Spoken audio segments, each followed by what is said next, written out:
All right, everybody. Kurt here with Petland Norwin, and today we are talking a little bit about the Miligold Macaw. So this is a Miligold Macaw. He is a 7-month-old male. A Miligold Macaw is a hybrid macaw, first generation. He's got to go up to my shoulder. Not going to cooperate, are you? A hybrid macaw, first generation between a military macaw and a blue and gold macaw. So in order to give you information about the Miligold macaw, we have to tell you a little bit about both of its parents. The military macaw is one of 17 species of macaws. They are the smallest species of full-size macaws. They come in around 27 inches and can be as large as 33 to 34 inches. Military macaws have a bright red crest that goes along their beak, and then their body is mostly green. They get the name military macaw because people believe that their appearance looks that as of a military uniform. They are native to Mexico, Bolivia, and Argentina, and there is an estimated 2,000 to 7,000 of them remaining in the wild, which makes them one of the rarer macaw species. On the other hand, we have the blue and gold macaw, which most people are familiar with that are familiar with birds. The blue and gold macaw gets its name obviously from its blue and gold coloring.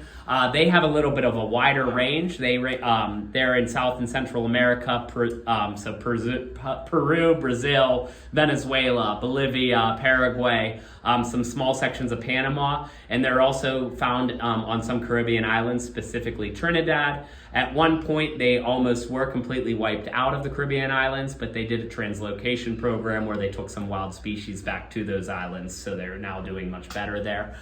There are estimated, it's a little bit harder, there's not as many studies on the blue and gold macaw, that there is between around 10,000 of them left in the wild. So still very rare, they're definitely protected, but not as rare as the military macaw.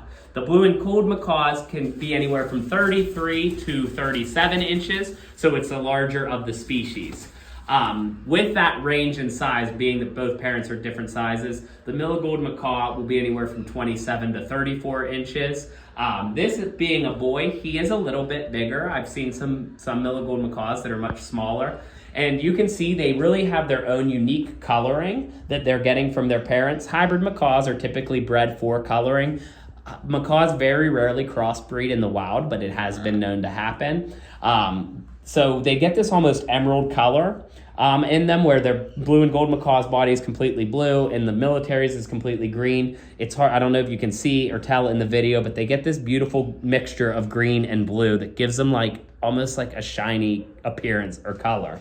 Also in their chest, where the blue and gold macaw is completely yellow, the Miligold macaw here will get these red specklings in his chest. So I said he's 7 months old. Miligold macaws, due to their rarity, and you're not going to really find many hybrid macaws or any macaws really in the pet for finding them for pets. Their price is typically what you'll see is between $6,000 and $7,000 to $7,500.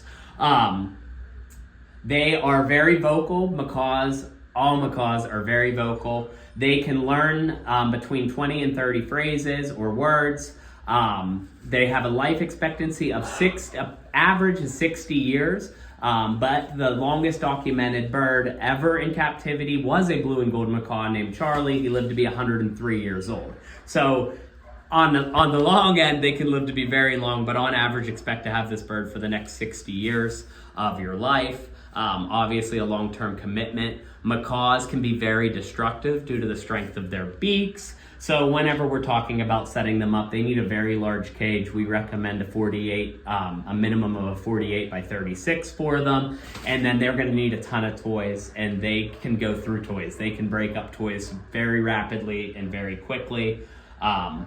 Something else that's really interesting about macaws is they do memory tests on these birds, and they learn their actions and can actually repeat their actions back to you. So if you teach them what they're doing, or tell them what they're doing, like if they're ringing a bell, they will understand and they can able to repeat that back to you, but also repeat it back to you when they're doing it. So they learn word association. They're not just mimicking and saying random words. They're understanding what they're doing, understanding what they're saying. They're extremely intelligent.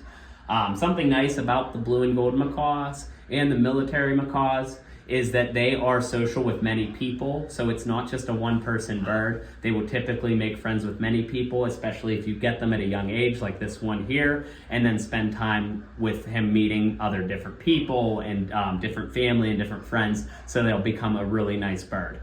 We have a 7-year-old blue and gold macaw that stays here in the store, and he goes on field trips and birthday parties and is able to interact with people, and is normally very, very friendly. But because all birds can be temperamental, even sometimes he will get a little bit nippy, even the most well-rounded macaw. So you have to be an experienced bird handler, because if they know that you can be taken advantage of, sometimes they will take advantage of you. So I know we just touched base on a lot of different topics in there. Obviously, we're always here to answer more questions for you. If you have any other questions about the Miligold Macaw, go ahead and drop it in the comments and we'll do our best to answer it. And thank you guys for watching.